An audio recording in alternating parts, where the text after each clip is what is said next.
Welcome everyone to another fantastic episode of VPR Radio. It's your girl Kiana the Goddess. I'm here with my partner DJ FMI. Excuse my voice. I know I don't sound that great, but we're still here. You sound great, partner. You know what I mean? Even though I know you're a little bit under the weather today, but Yeah. just you waking up and getting on the show, having your cup of what is it, tea? Because I don't see you drink Yes, coffee. it is. No I've never tea. seen Kiana drink coffee. VPR. I haven't seen it. But That's guys, we because are we're here. wine together. Wine, grapes, and different fruits that we used to have at the studio. And Fiji water. Yeah, that's how Always we. a vibe. Mm-hmm. So VPR, we are kicking off another Thursday, feeling great, fantastic, bringing you great energy. Kiana, of course, if you're paying attention to hip hop right now, there's a few things going on that I would love to talk about and cover here on VPR. Let's start off with um I love concerts more than anybody else. I love to get an experience of a live show, an artist, a band, hearing them, put together sonically a great show is always amazing. So with that being said, recently they announced the Drake and 21 Savage tour that's coming out because recently they dropped the collab album. That album sold well, of course. Um, the problem is though, before I tell you VPR, how much are you willing to spend on a show? How Well, much are you willing to spend on your favorite artist getting up there and performing your favorite ballads? What, well, $200, $100? I Let's mean, talk about Beyonce tickets are like 1,000, right? see VPR. I have never like viewed Beyonce, which I could believe it though. She's one of the best performers we ever That's seen. what You I've know what been I'm saying? hearing. Like, they're like 1K for Certain good people are seats. worth the show though, Key. Like just with the state with the elaborate stage setups and like the performances, not just rapping in the mic. Some people are performing, like Beyonce dances, and she'll have a band come out and she'll have different sets from different. And I love that about Beyonce. I watched like her homecoming tour. But I'm like, what else could I do with $1,000? So just to focus on that $1,000, Rolling Loud is what I think when I went to Rolling Loud before we did VPR, it was Mm-hmm. like 200 or 300, and that's 2 days. You're Right. seeing over like 30 acts per day. And you can't mess up Yeah, with yeah. that price point. So let me share the screen with you, VPR, to show you how much your tickets are going for. For the Drake and 21 Savage, it is a Blur tour. Let me bring up this screen here. Get a window. Side screen, micro edge. Let's look at these ticket prices. And then we can just have a quick discussion. So, guys, if you can see on the screen, what we have here is this is only going to be pre-sale to Cash App. That's how they're running it, Key. I was shocked that they're running it like that. And I'm like, all right, whatever deal they have with Cash App, fuck it. So just for a section row, we're starting at $746. And these are regular seats, guys. These aren't even getting close to anybody. You just and people are just having a blast on Twitter, just commenting Like the 1K. nosebleeds. You So know what I mean? what are they saying about how are the fans responding to this? This is what I'm curious about. Are Well, the fans like I'm saving my coins, or are they like y'all are crazy? the fans right now, at least on Twitter, you see what this lady's saying right here. Drake concert tickets are 1K. He better Chris Brown me on that stage. Drake concert tickets are 1K for a seat. He better be in my seat lap dancing, singing in my ears. I, So they didn't don't see the something? value. What's up? So they don't See the associate value in 1K value with a performance from Drake and 21 Savage. it. And I understand that. I wonder who is coming up with this pricing and where that value I is. know. I know with Ticketmaster, they had a little debacle with what's her name? Taylor Swift. You see when tickets are going for $2,000, $3,000 at that point, and when you can run up the tickets with at the box office, and there's no other real ticket agency to stop you, depending on who you are working with, Right. you can That's like jack on up the those prices to whatever. Yeah. Uh-huh. So I'm watching this. I don't know how much I'm willing to spend on a Drake concert, guys, but 1,000 is too much for me. Yeah, me too. 250 to sit there and watch him perform. 300, maybe. And I don't go to concerts like that. If I'm not getting paid to go to the concert or do something at the concert, there ain't no To reason be for me to be there. honest, outside of I think a lot of the greats that I would have really gone hard for in my life to see live have passed, like Whitney Houston, Michael Jackson, Prince, right? Yeah. Sade, I might drop that for, especially being that she appears and does not perform so regularly or create music, right?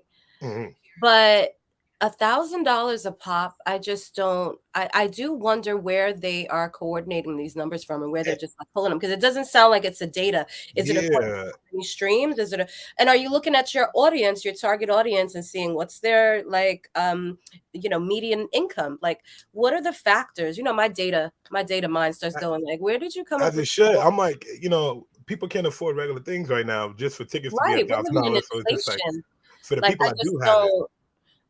Personally, I'd rather pay $1,000 for an opera than to see any of those artists, because that's going to be, for me personally, an Mhm. experience to remember, and it's going to be so much more empowering for my spirit, right, than Drake and 21 Savage. But I mean, good luck to them with their $1,000 tickets. And That's you know what kills me? Even with the $1,000 ticket, I feel like you're gonna have to be standing because there's no way for you guys to sit crowded in, sardined, just trying to, just to get a I view don't of like your it favorite already. artist. And it You know feels me with people around me, like partner. That I is don't not like. my vibe. Don't touch me. Thank you. Speaking about not a vibe, recently past Rolling Loud the other week, Lil Uzi Vert was performing, and I was questioning myself, VPR, because we get up here every Thursday. We Oh have these yeah, with the crowd, right? And he was just yeah. we get up here we get up here every Thursday, and I try not to sit here on no moral high horse because who am I different? You know what Right. I mean? But I also could just give thought to certain situations that just touch me. So back to Lil Uzi Vert performing at Rolling Loud. He was doing his set and he performed a new snippet of a song. And it went something like this. Share that screen with you guys. Guys, make sure you like, subscribe, share.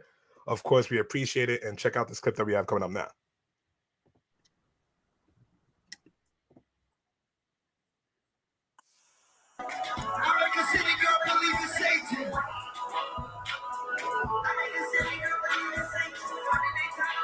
So,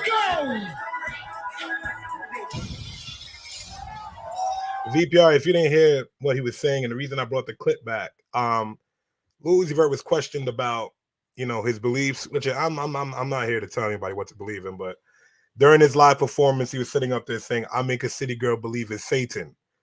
And when you're yelling that out, and you got all these impressionable minds listening to you, I'm like, it's a slippery slope. But then in the same sentence, I also start to ask myself, look at the other things that he raps about. Look at what hip hop pushes.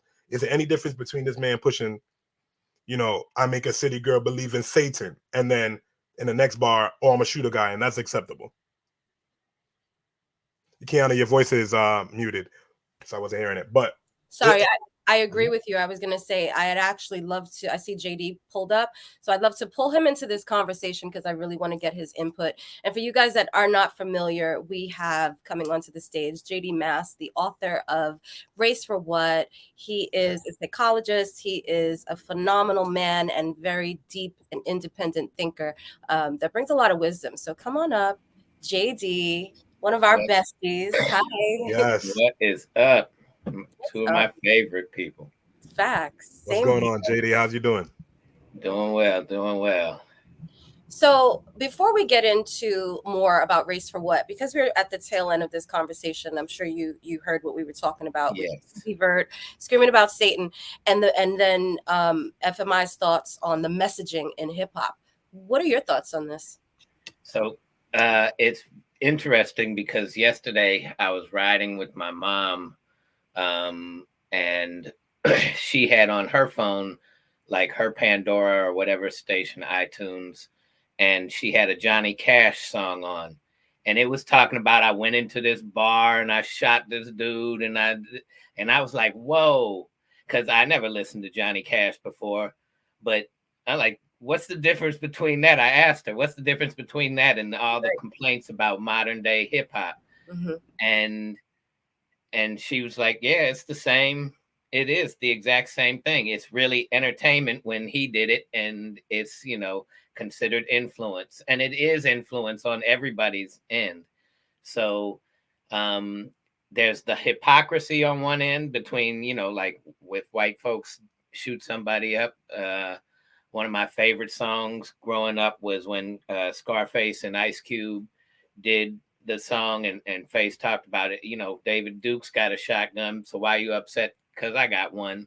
Right. And you know, they killing people in the movies, but when I kill them in my rap, but at the same time, you know, it's a cultural thing that's real bothersome, because when you turn around and see how much guns are prevalent and how much, you know, negativity is prevalent. I mean, I could go on, but I want to, you know, just shift for a second to, you guys did such a beautiful show last week. I mean, I couldn't, and all of these weeks prior to, it's just been Thank you. one beautiful show after another of showcasing people with different talents. And last night I went to a show. My sister, who has Down syndrome, was part of a group that wrote their own little performance. They sang, they danced. It was a phenomenal dancer to a weekend show. And then they did this like anti-bullying performance that they had written, scripted and everything. And I turned to my dad and I said, this is why I don't like MSNBC, because y'all are sitting here talking about Trump every single day, even if it's not even real news. Nothing has changed. Right. And yet something like this, as beautiful as this is, could be put out. Agreed. So yes, the music is a problem, the media is a problem, the television shows, the movies. Like, we don't have enough of a balance of the good in life. Mm-hmm. Just as you say that, and I sit here with you right now, and I'm just like, what do you think is the best foot forward going forward, but just putting out positive media and getting that message out? Because we're bogged down by so much things every day. What would you think would be one of those good steps?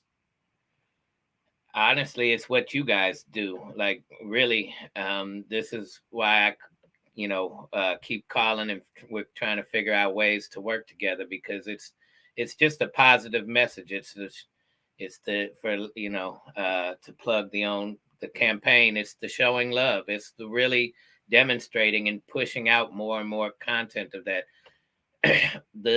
When I met the Hebrew Israelites, one of the most important things they taught me was that fighting the system on its own turf, even if you're talking about the negativity of it, right? Even if, like, that's why I pointed out MSNBC to my parents, because that's what they watch. Like, they feel good that it's pointing out the negativity about this party, or the negativity about Trump, or the negativity about these things. And they're just creating more of that, right? More of that. But that's still what you're more talking fear, about. more, you know, anxiety. Right. You're still adding to that. Exactly. Yeah.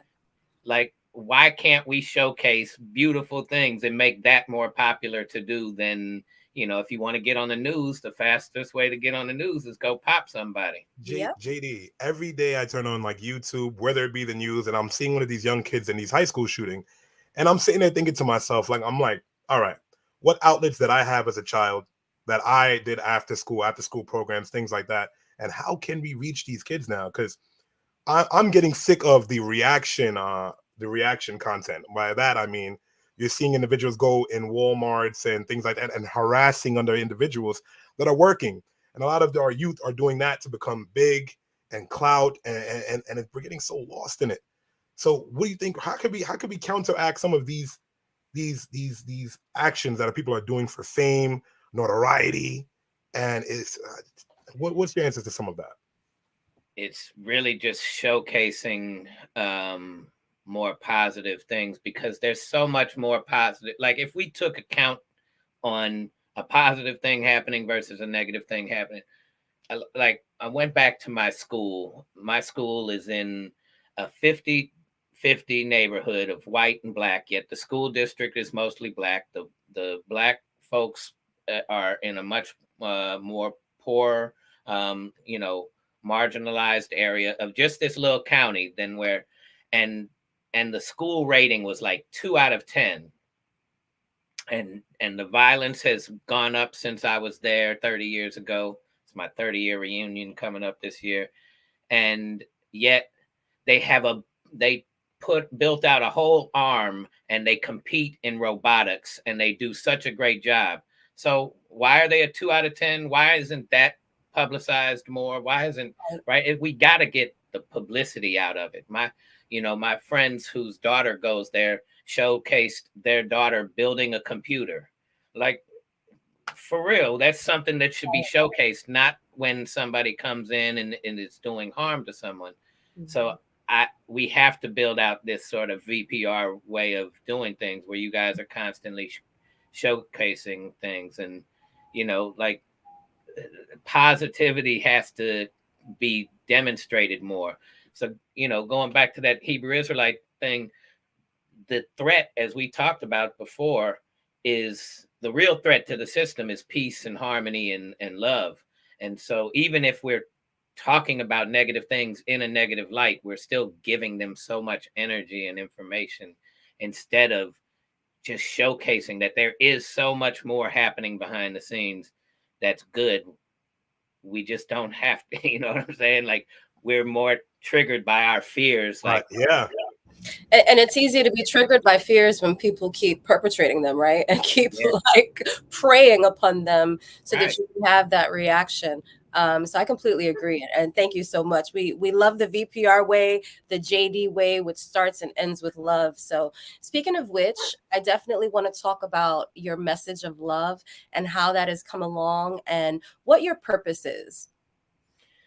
So, I mean, the purpose is to demonstrate and try and connect and rebuild connections, the building connections based and building bonds based on really showing love, really taking away this individualistic way of doing things and looking at social responsibility and social connection and how to build a new way of societal living, I guess, is the purpose, and that's the aim. It's really to allow truth to guide us, and from the healing standpoint, as white folks, accepting the truth of our culture, not claiming it as if having less melanin in our skin makes us a certain way, but just recognizing how we got to here, but allowing truth to heal,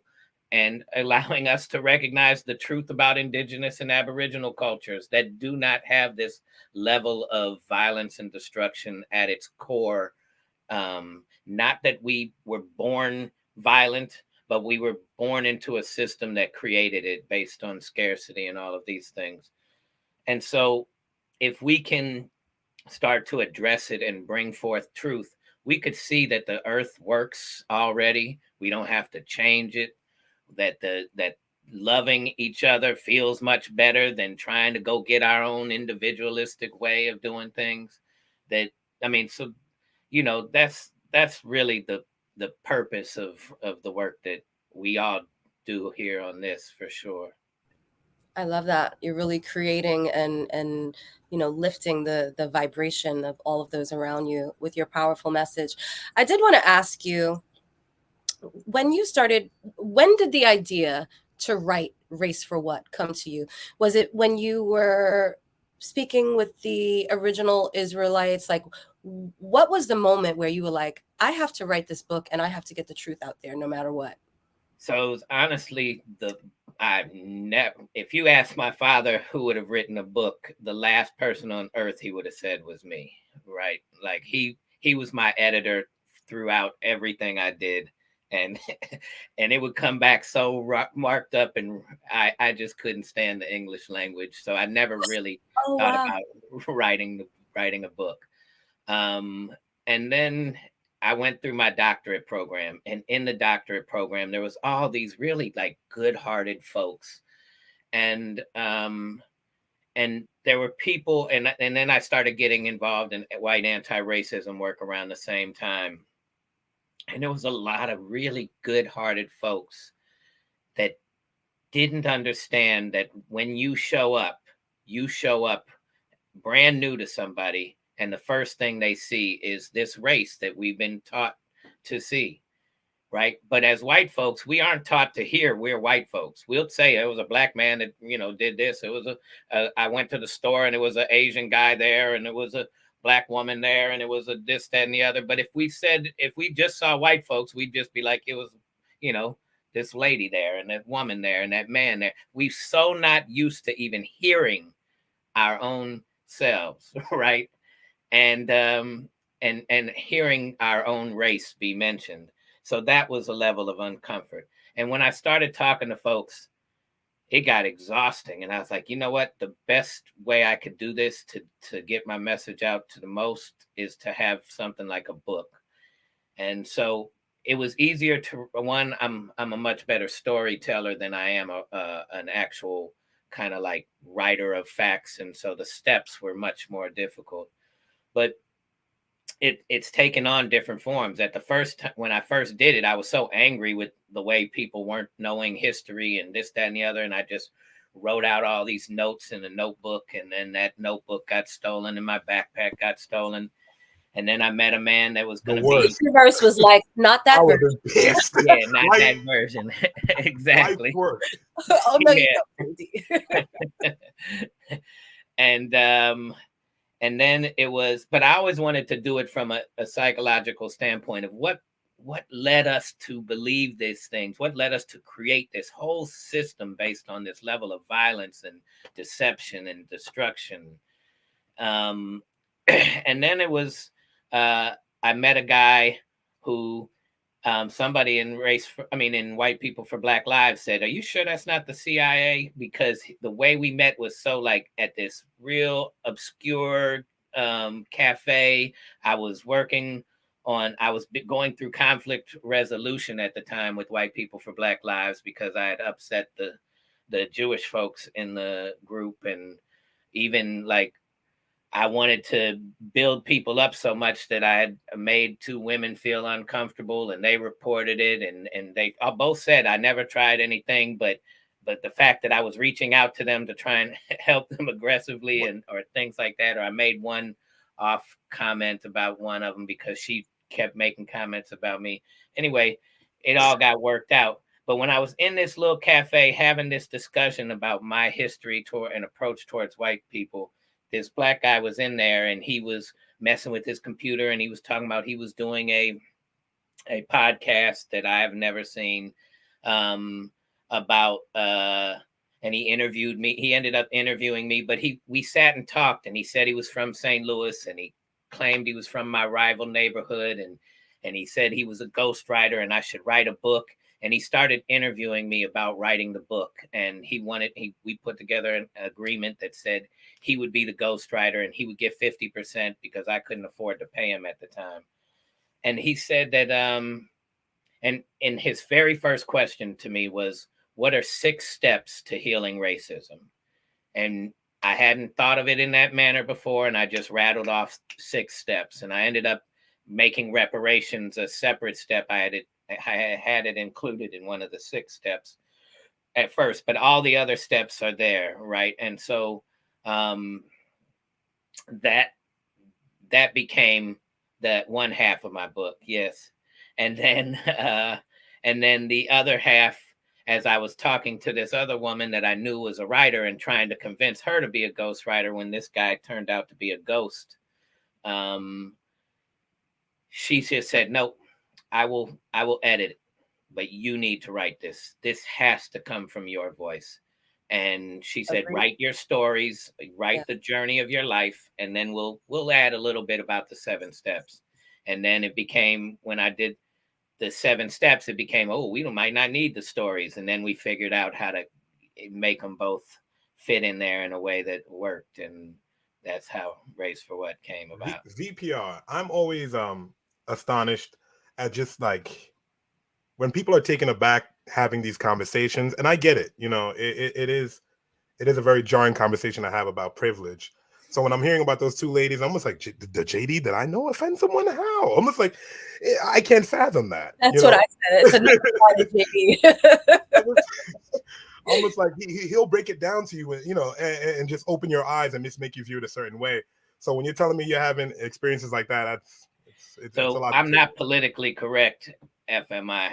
I have no intention to harm, but I live by Bernie Mac. I ain't scared of the word motherfucker, right? I love Bernie Mac. I watch a lot of his work, so I'm like, I have had so many conversations with folks that frustrated me to where, like, the way I said something then becomes the focus of the conversation. JD, in And that moment, can you just break down like what happens? The facial features, does it change?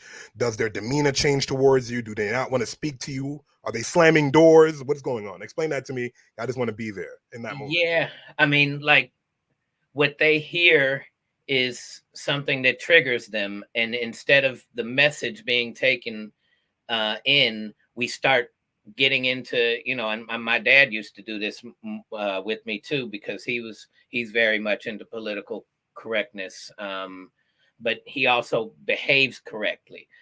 So I get, and I Whatever would, that means, right? right, but treating people well, like he lives by what he says instead of just the words being there, right? He'll show up in the hood, he'll show up in places where most white folks are scared to be, but a lot of white folks will, in these good spots, will try and tell you the right way to address African Americans, or this, that, and the other, or like, no, but let's get to the essence of the issue. And so you'll see them, get tense, they'll get right, and then they'll start to talk to me about the way I'm speaking instead of what Issue. is being said, what is the essence of the message we're trying to create.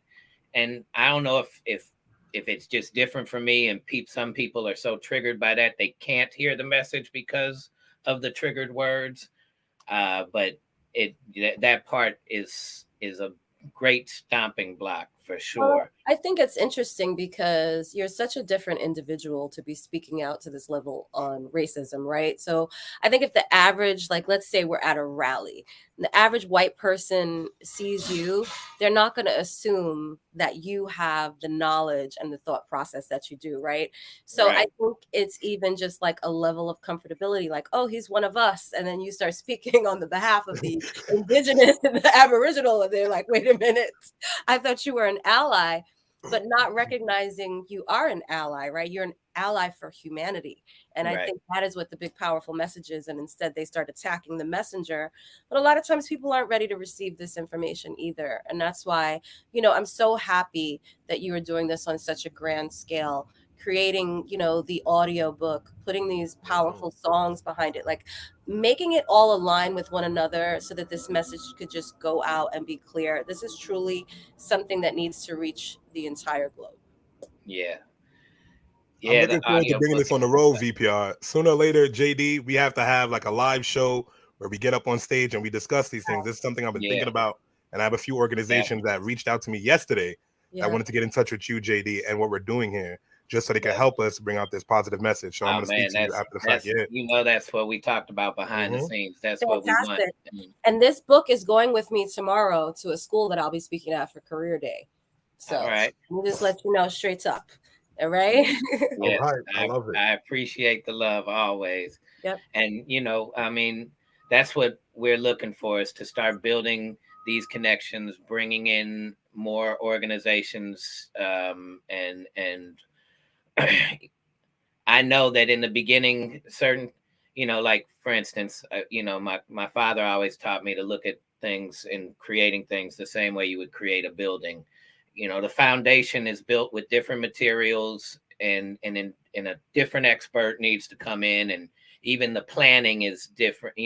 The architects know what they know, but they don't do the hammer and nails. They don't do these things. So we need all of the bricks to be brought by different folks, right? We need the infrastructure person, and the foundation people, and the design people. We know who's going to decorate, Kiana. We know, Facts. right? But we need all of those things. So the important thing for me is to be able to, as best I can, as often as I can, show what different looks like, and not just speak about it. I love that. I love that, VPR. So let me just ask you a question, JD. You have had such a career. Who has been some of the most important professional mentors that you've come across, if you have any mentors? I got plenty of them. That many of them were listed in my memory. I've lost too many of the mentors, but there's one, locally here in St. Louis. There's a gentleman named Victor Pichon who worked in the IRS and went through like almost every area of the IRS. But he's the first person that gave me the book 7 Spiritual Laws of Success by Deepak Chopra. And this was when I was in college and working on a tennis teaching program with my tennis coach. And we've started a nonprofit at that time. His daughter and my sister were best friends when they were in high school. And yeah, he's just taught me to approach business and everything through a lens of spirituality, through a lens of understanding the connection, that you don't have to behave so capitalistic that you're putting money before every decision that you make, and yet you can make money doing things that are positive. It's like the whole $1,000 for a ticket thing.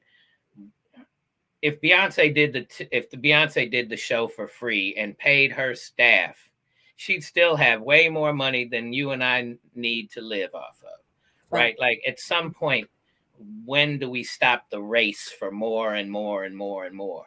And I get it, everything's going up, so why not make what you're doing go up? And it at some point, how does it stop or cycle through to what's going to be? Because I think, especially in times like now, right, we need that togetherness. We need that sense of feeling like people care. So I think for an artist, a very beneficial thing might be to make the tickets like $10 or $20, right? Give the whole entire experience. Because I understand not doing it for free because you want to associate a value, but in telling them like, I know that we're living through inflation. I want to offer you the best experience possible without you having to break the bank, because you guys have, who makes these people's careers, right? It's the fans. Right. If the fans didn't buy the merchandise, if the fans didn't buy the tickets, and share the album, share the single, music, all those if things, the fans didn't talk about it all over social media, do the TikTok make TikTok, right? As I was just saying, they didn't make TikToks to your music, you wouldn't be who you are. So where does that appreciation now recirculate back to the people that are showing it to you? I completely agree with that. I just, and I'm not trying to take away from their craft either, but $1,000 VPR. Hey, I'm still stuck on that. We can say anything we want. I'm still stuck on $1,000. FMI, I just purchased tickets to go see Godfrey's comedy show here in St. Louis at the local comedy. Right, this is one of my favorite humans. That's a comedian. Just legendary, the way he talks about life. Right. Yeah. I mean, the tickets were reasonable as could be. They were 30 some odd bucks, like to see him intimate. I would go see him all 5 shows for 150 before I'd spend $1,000 to go see these artists. Right. I agree. Yeah. Definitely. Kiana and JD. I'm not sure if you guys are familiar with the NBA, but I'm a huge NBA fan. You're a huge NBA fan. So with that being said, the Ja Morant situation, I sit back. He's a young man. Kiana, if you're not, privy to the information, I'm not. He's a 22 to 23-year-old basketball player that's very good. Yeah. Very good. But he has this, they seem to portray this problem that he has. He wants to be street and be real. So recently he went on live on Instagram while in a strip club and had a gun with him. Previous to this, he fought with a 17-year-old at his house when they were playing basketball.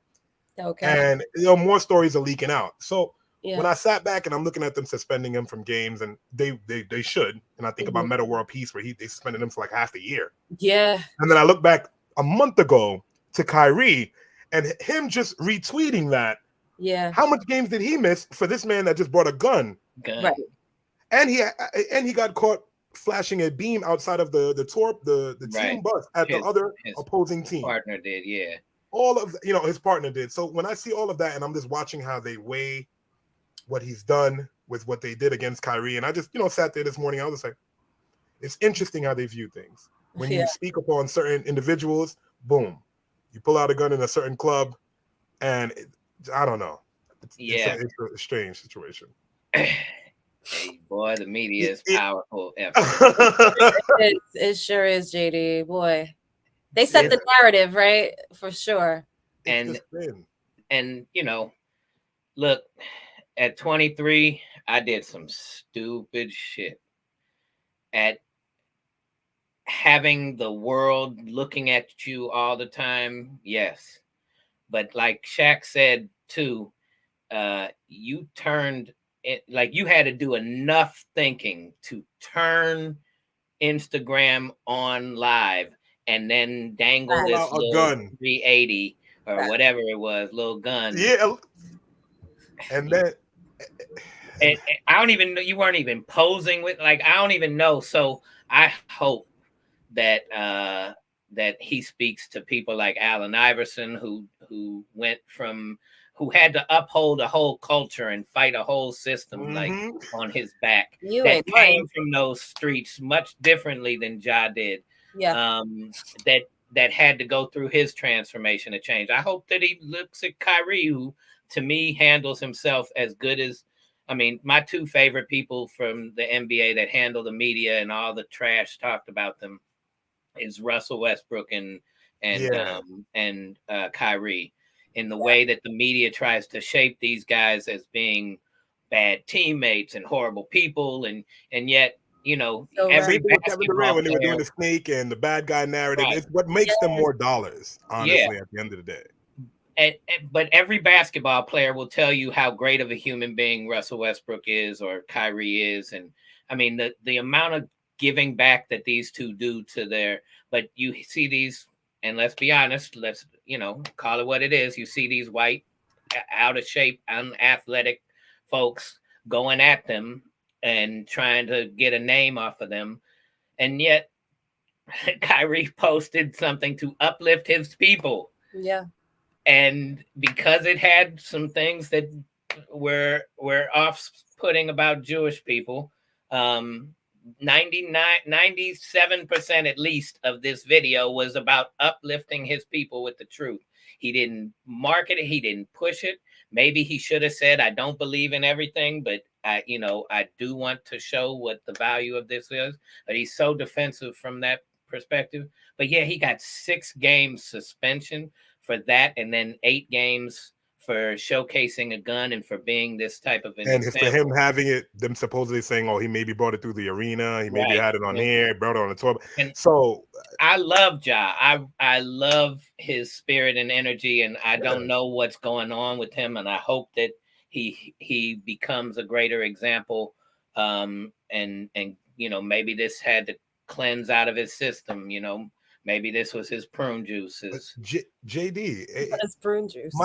JD and Kiana, it's for me. It's what makes a millionaire want to prove himself to strangers, right? And especially within our culture of, I got to prove that I'm a street dude, right? No matter what, that's the first thing on our mind. I got to stand on this. I got to prove that I'm the realest in the room, right? And I want to break that down in that mindset.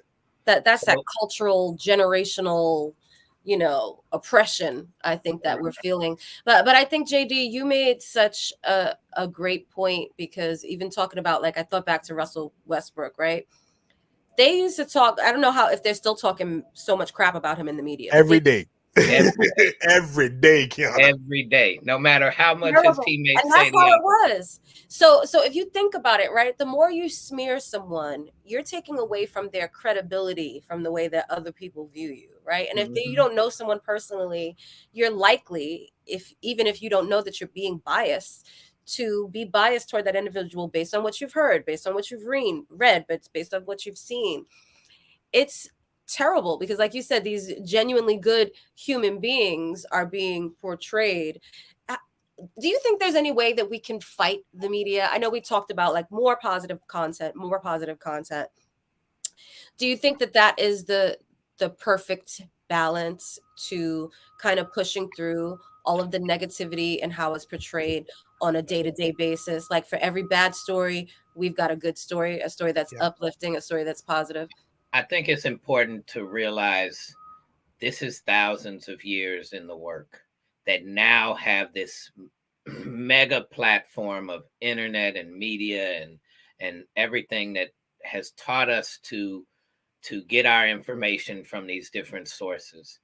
And for us to make a change in that, like right now, you asked me about my influencers earlier, and mentors.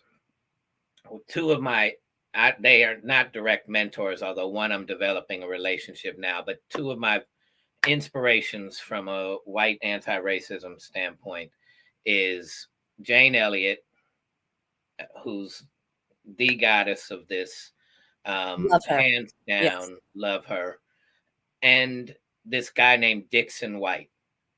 Dixon White is a former hillbilly kind of dude, self-proclaimed, grew up racist, but he was very overweight and had an eating disorder, um, and he was teased and bullied a lot. And then he had a black roommate in college, and he watched the same sort of impact of this culture that caused him harm, caused this black man harm just for being black, and he witnessed it himself. And DL Hughley just put out one of his rants. I mean, this guy's been ranting for 7 years on the internet, on YouTube and social media, and built up a heck of a following. And I'm glad that he considers me a friend at this point now. We've developed some relationship. He's out of Nashville. But when he did it 7 years ago, he was able to get following because if you looked up race, it would pop up. That's how the algorithm worked. Now with all this, you got to shut down one side, so you got to do it equally to the other side. Absolutely. It's hard as heck to get positive things out, especially if you start talking about whiteness, because you can't talk about black folks, so you can't talk about white folks. And now if we just ignore it and stick our head in the sand and just try and be kumbaya without healing anybody, Uh-huh. then we don't, then we can't. It's hard, but it's also the very beginning stages of this correction process, whether it's with food and all the truths coming out about the harmful chemicals. Like I just saw something about how this harmful chemical is in all our paper products, including toilet paper. Like, like I can't even go to the bathroom in PVP. yeah, exactly. You Can't can't even out here. wipe with your ass anymore. Like what? So, but what the message that I saw said, what do you expect from a corrupt society other than to create corrupt products?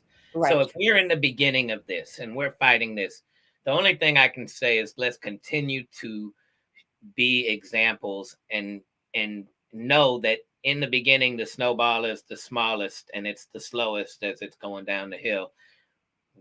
If we want this microwavable fix, we're not going to get it. And it's going to be tough because sometimes people are going to come and kick the snow. And sometimes, and we're just going to have to keep at it. I mean, one of the things that I wrote about as far as the challenges to change is peer pressure. And we go back to this whole John Morant situation. My closest friend, Mike, taught me at a young age, peer pressure is a motherfucker. And it really is. It's like,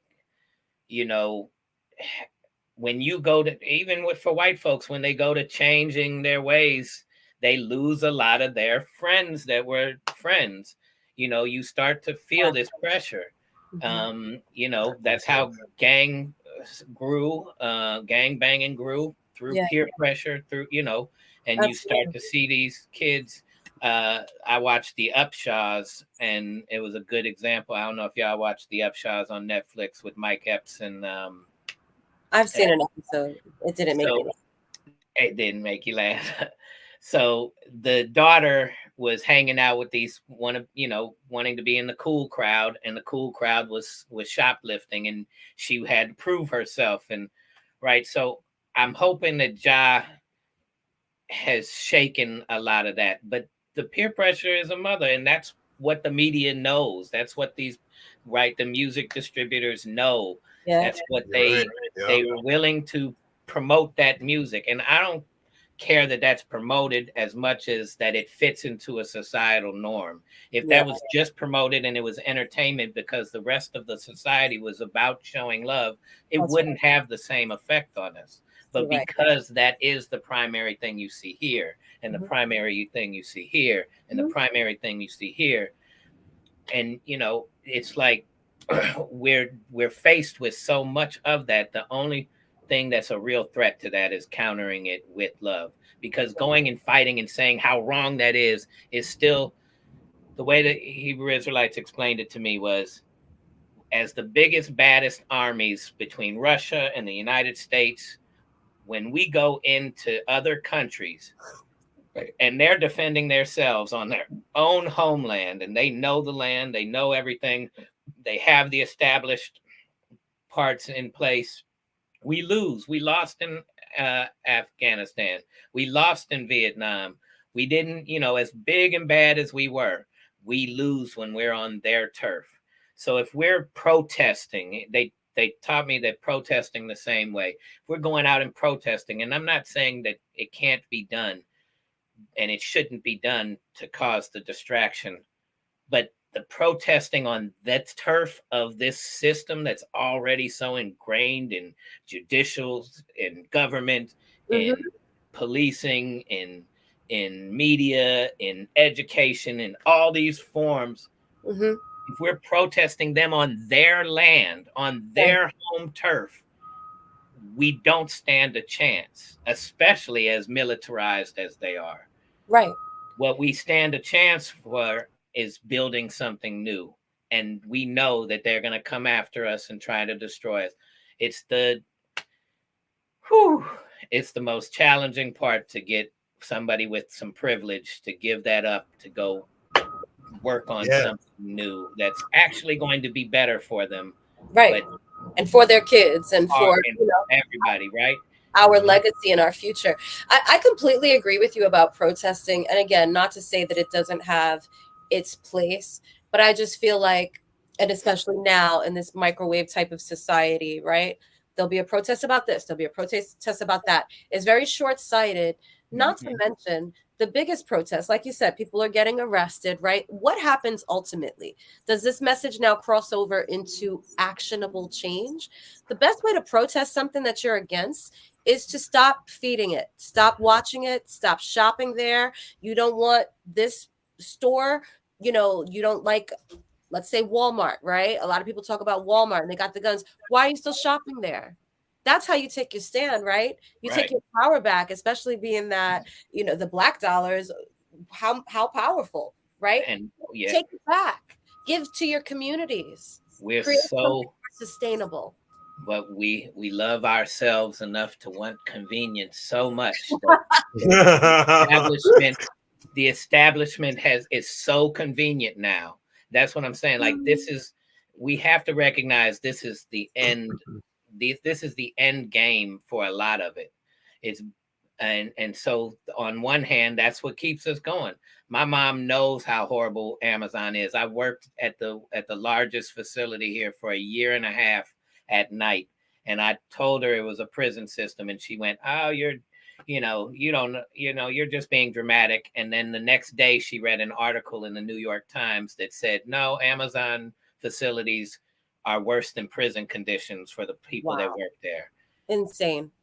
Yet she feels bad every time she orders something I'm now. not. Can't let that pride go waste. And so and so what do we do about the level of convenience that we also have to get past? Yeah. Because living on the earth isn't about convenience, it's about love and connection, and just being true to ourselves, right? Like, And growth, right? yeah, We're being it's so far removed by everything that is so important. Like even with the earth, right? The more we get rid of these trees, like these are the things that keep us grounded here on earth that we can connect with. I read an article about, and I know this because I practice getting grounded all the time, but I did not realize like the science behind it. Literally taking off your shoes and just stepping on dirt or grass, the magnetism that comes, there's like these electrolytes and all of these things that go through your body that start circulating through your body. You're literally receiving energy from the universe. But how can you do that when you go outside? Look at New York, right? It's called the concrete jungle, because we get little tiny patches of grass here and there, right? How hard is it to get grounded when you live in that environment? And then you wonder why not everybody, but a lot of people in New York are running around like this. Right. So much so that, Kiana, that if you see something growing in a crack of this, right, you don't see that as life. You see that as disrupting life. It's right, like, what the hell is that weed doing it over there? Right, exactly. We see that as this is an imitation of life that we've learned. Just because you're breathing doesn't mean you're living. Right. We got to get to that understanding. And so it's just going to be more and more of this. It's going to be that kickoff. It's going to be more VPRs being created. It's going to be more Race for What's joining and connecting and building and showing love. It's going to be more Lemire Jean artists and all of that. It's love us some Lemire, honey. Yes. Yo, I got him on my Spotify, my playlist, and the VPR playlist. So when I'm driving, I can listen. Yes, voice, man. And so it's gonna be all of that, right? And so if I can have a moment to rant a little bit, there's a woman here in St. Louis who is our circuit attorney in the inner city, named Kim Gardner. And anybody who knows me knows I'm a humongous Kim Gardner fan. And when I met her as the circuit attorney, I met her at this panel discussion about how district attorneys and circuit attorneys, prosecutors basically, can make a change in the system. And when she spoke about, I don't want to prosecute criminals just because they did a crime. I want to prosecute them if they're a harm to our society. If they're not, then what other ways can we do to help them not want to commit that crime, but help their lives if that's what's driving it to them, or help them learn so that they see the value in not doing that and the value in something better, right? That's right. And that was what she spoke about. And then I went up to her and I said, at the time I was volunteering at this food justice organization. And she said, I want to have a food bank out of my office. This is the prosecuting attorney of the city of St. Louis. Said, I need a food bank out of my office, because if we can get rid of hunger, we can solve a lot of the petty crimes that keep us busy and just focus on the real crime. It's those things, even with jail, right? People aren't going to prison and being rehabilitated. They're being hardened. Yeah, exactly. And so then I listened to her speak or started following her, and she's got a list of police that can't even bring her crimes because of all their racist rants and things that they've done or their past behaviors, and she's holding them accountable, and she's trying to raise money to have an actual outside entity that monitors the police ethics. Yes. Well, obviously the police, as soon as we get off. Obviously the police aren't going to be happy with that. So many police have quit. And then she's being sued because prior to being the city, she was in the state representative's office, and then she was in the attorney general's office of the state, and she got rid of this very corrupt governor. But the way that she did it, she hired a guy that was an ex-FBI man or CIA, somebody like that, I think FBI, as a private investigator.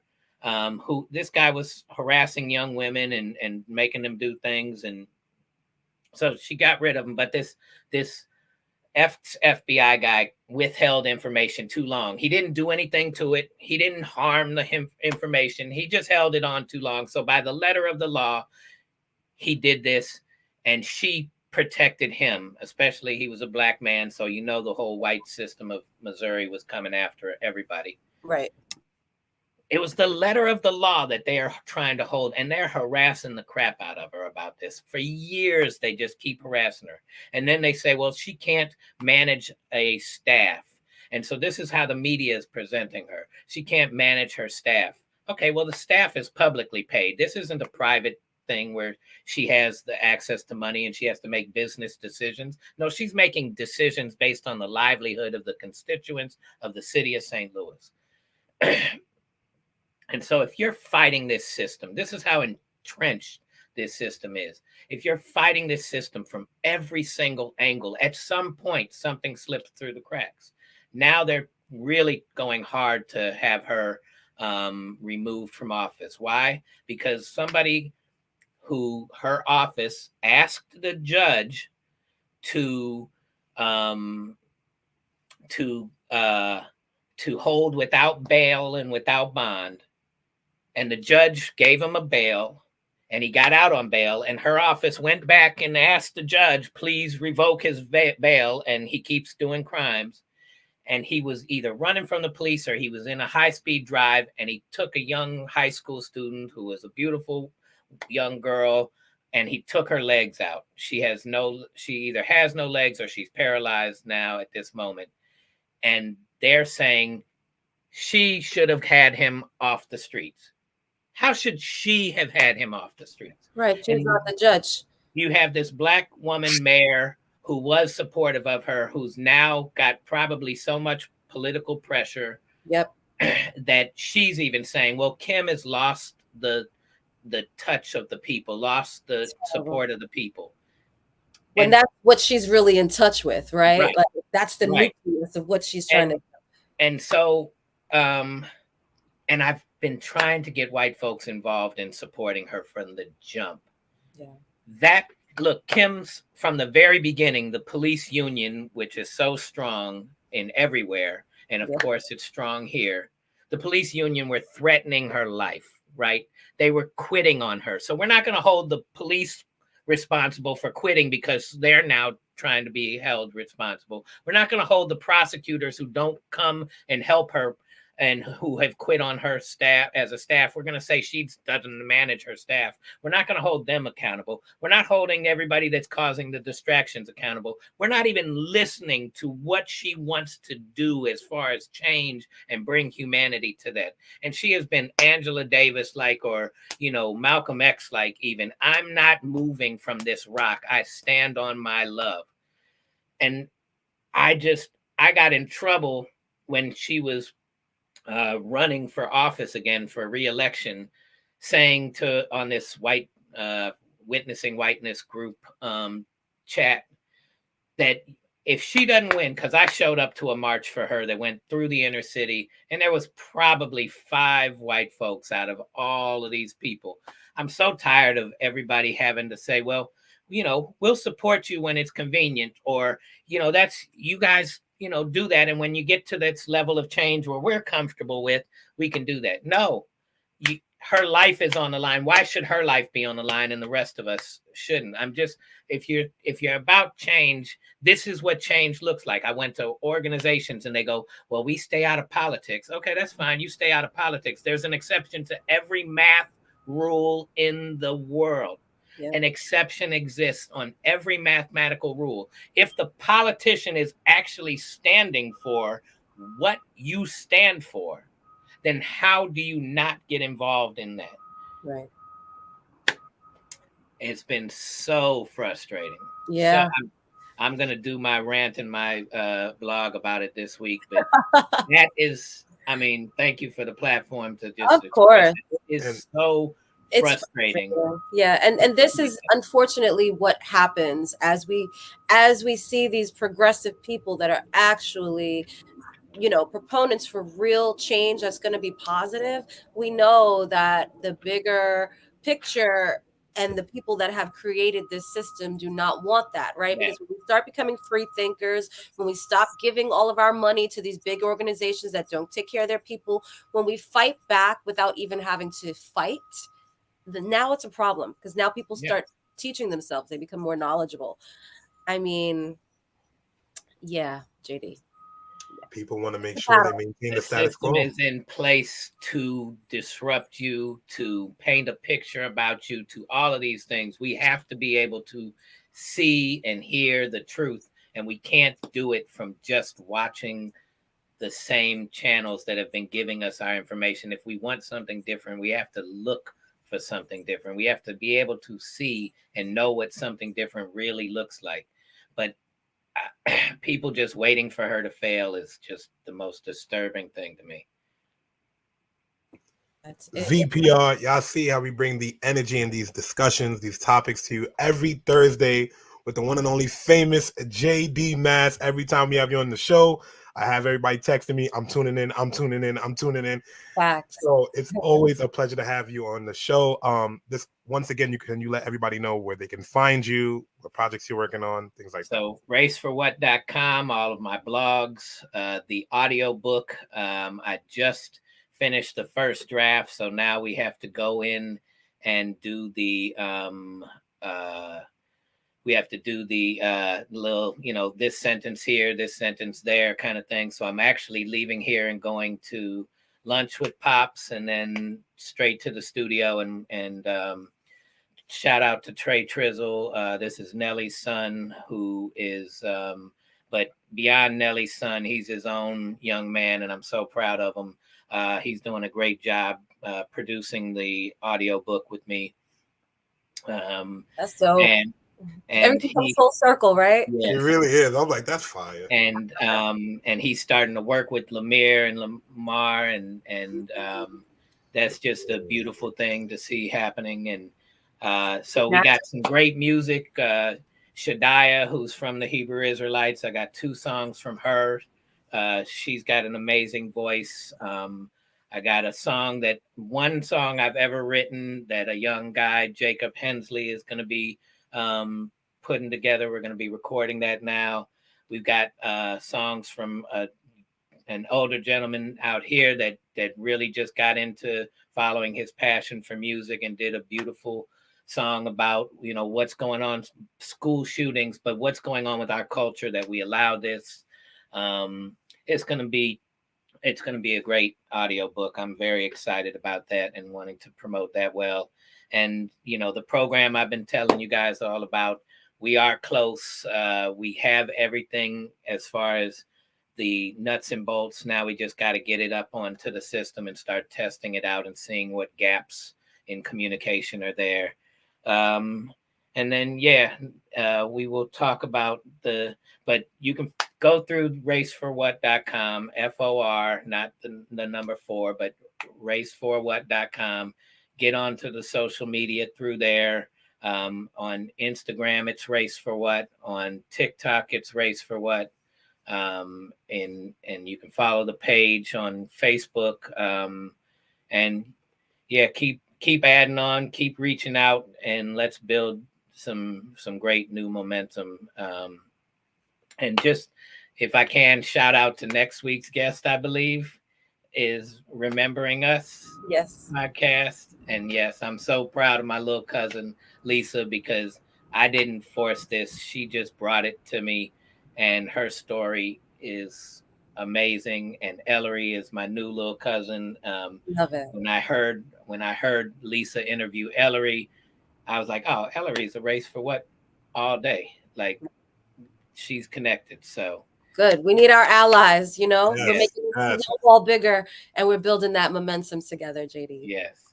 It's always such a great pleasure to have you here. You always a great pleasure. So amazing, and you leave my heart feeling so warm. Thank you, and likewise. I won't look at Amazon the same. I got a package coming in at 9 too. I'm like, damn. No one had ever told me that either, so I had no idea. I've seen some things in Staten Island. I know that they were unionizing in Staten Island, not too far from where I'm at right now, with Amazon and their factory. So I just see them popping up everywhere at distribution centers, more and more and more, for sure. Mm-hmm. And we're gonna talk off cameras in the next weeks about some other things that we're gonna be doing together, so we can start pushing. That's a few things I want to bring to the table. Yeah, can't wait. Appreciate Thank you again, JD. Love you always, and we'll see you soon. We're gonna get this going. For sure. Sure. All right. Enjoy your day. Thank you. All right, man. Ciao.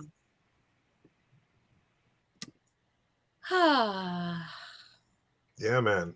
JD Mass. Guys, once again, thank you for always tuning into VPR. Just on a side note, I'm feeling very motivated today. I've been feeling very motivated all month. And I just want to pass that on to anyone watching right now. Yes. Do not take no for an answer. If you work for something that you don't love or you're not passionate about, you're going to hate yourself at the end of your journey. And I'd rather you just take a shot in the dark and go for what you love. And if you're passionate about it, the money going to rain in, man. Money going to rain in. Partner, you stay speaking to my heart. I tell my Yeah. kids this and everything, right? Like, It's do it with not. the love and let the money follow. But when you Mhm. know what you're doing comes from the heart and it's for the betterment of you, and not also to take away from other people or to hurt other people, when you have like pure messaging and pure Mhm. intentions, yo, man. What else is there to say? That's the best message to leave with. So Well, with that being said, you guys take heed to what FMI just said, and remain inspired to go after what you love and do it from your heart. And we're going to continue to do that and bring you this magnificent and positive, love-filled content. So we'll be back here next week. Make sure you join us, your girl Kiana the Goddess, and the one and only DJ FMI. We'll see you next week, guys. later, guys.